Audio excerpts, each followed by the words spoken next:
Ayan, good morning. So, magpapalit lang si nanay ng cortina.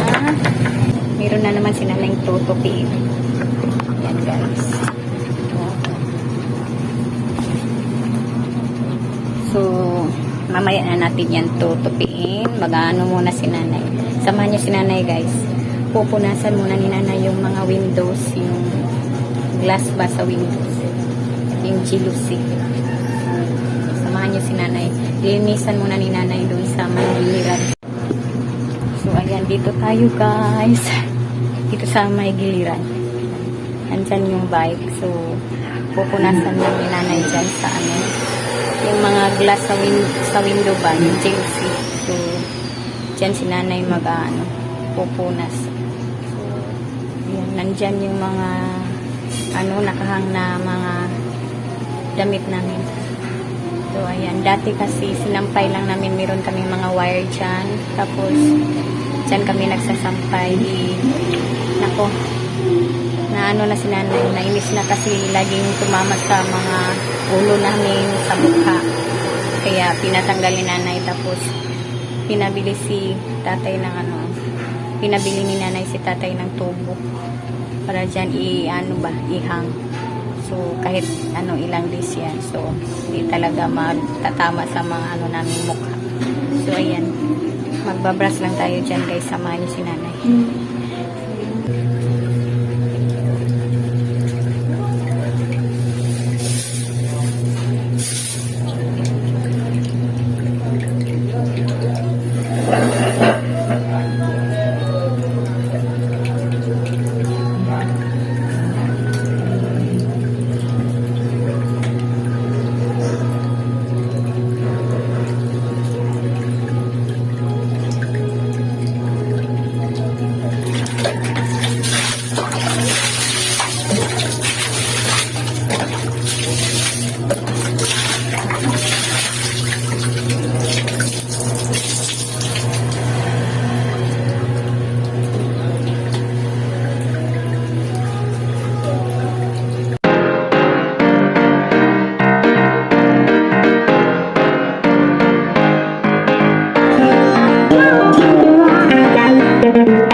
guys, tapos na tayo dito sa may gilid. So, napunasan na ni nanay yung mga glass sa windows. Tapos, yan, yung bomba. Ang tagal-tagal na kasi yan guys. Parang siguro 2005. Mula nung nagkaroon kami ng tubig sa gripo. So, hindi na namin yan ginagamit. Kasi ang tigas-tigas kasi. So, ayan. Itong mga wall dito, parang ang pangit-pangit na tingnan guys, parang ang dumi-dumi kasi yung pintura sa kakabras ni nanay na natatanggal na kasi dati dyan inilagay namin yung aso, tapos yun, kailangan laging linisan, tapos yung brasan, so ayan, natatanggal na yung mga pintura. So tingnan nyo guys, diba ang pangit-pangit tingnan, i-focus ko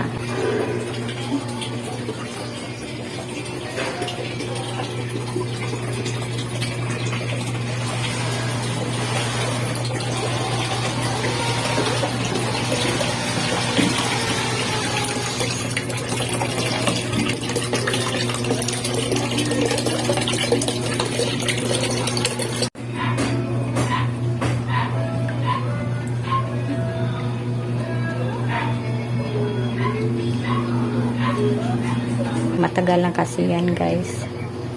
So diba para siya ang pangit-pangit yung pintura kasi sa kakabras ni nanay na natatanggal, pati yung finishing. Tapos dito hindi yan dumi yan, natatanggal yung pintura sa kakabras ni nanay. So ganyan, diba, tingnan nyo ang pangit-pangit.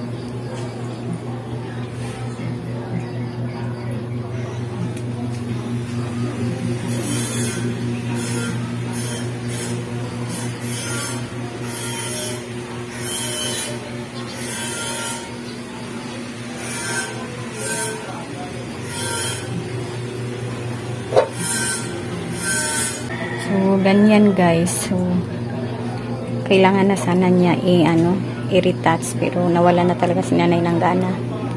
Itong mga damit namin dyan. So, pagkatapos namin maglaba, so dyan namin inilagay. Dyan namin inahang. So, kasi dati meron kaming tie wire dyan na ilagi kami matatamaan yung mga namin, ulo, mukha. Pag meron kaming kukunin dyan, dadaan kami dyan. So, tumatama sa namin, mga mukha, ulo. So, pinabili ko si tatay ng tubo ba? Ayun. Tubo. So, dyan namin yung mga damit. Nilagay kasi kahit 2 araw o 3 araw namin na hindi namin yan hahanguin, so walang istorbo.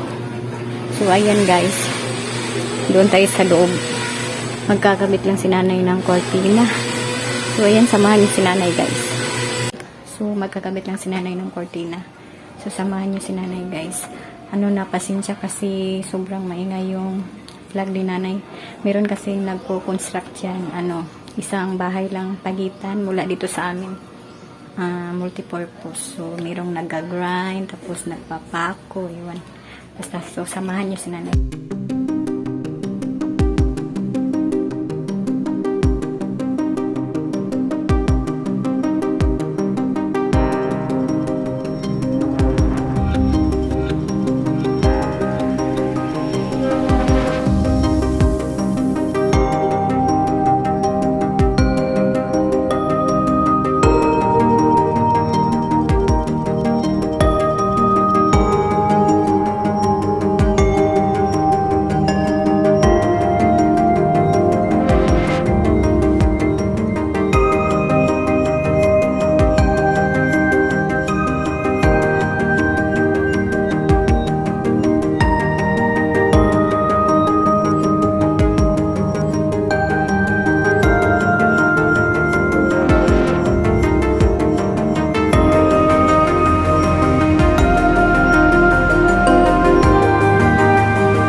Ay, sa wakas. Ayan guys, natapos din si nanay. So, ayan. Ang bigat-bigat naman ng table ng glass guys. Uy, akala ko mababasag na naman yun ulit. Basag na kasi to guys. Dati, merong bumili ng Red Horse ba. Tapos si tatay, yung Red Horse na bitawan niya, papunta. Dito talaga tumama sa table, oh. Ayan. Kita nyo, meron siyang crack. Tapos, ayan, tumama doon sa, niya, sa paa yung basag na buti ba.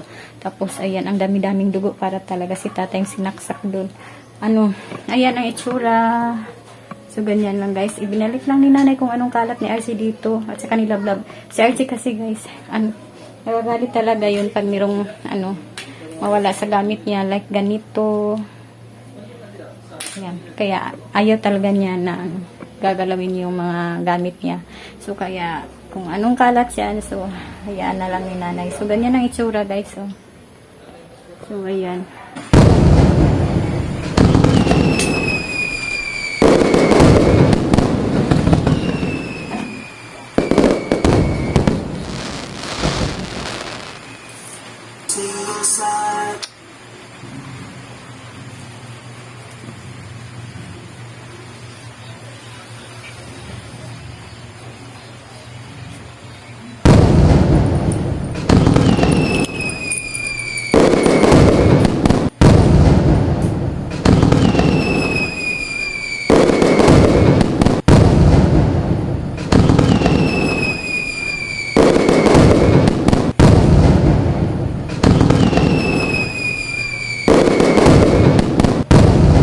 Tapos dito guys, ayan.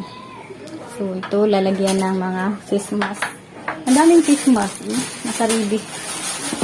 So guys, ito lang ang video natin ngayon. Thank you for watching. Hope you enjoy. Please like and subscribe. Bye bye. Keep safe. Bye bye. I love you all.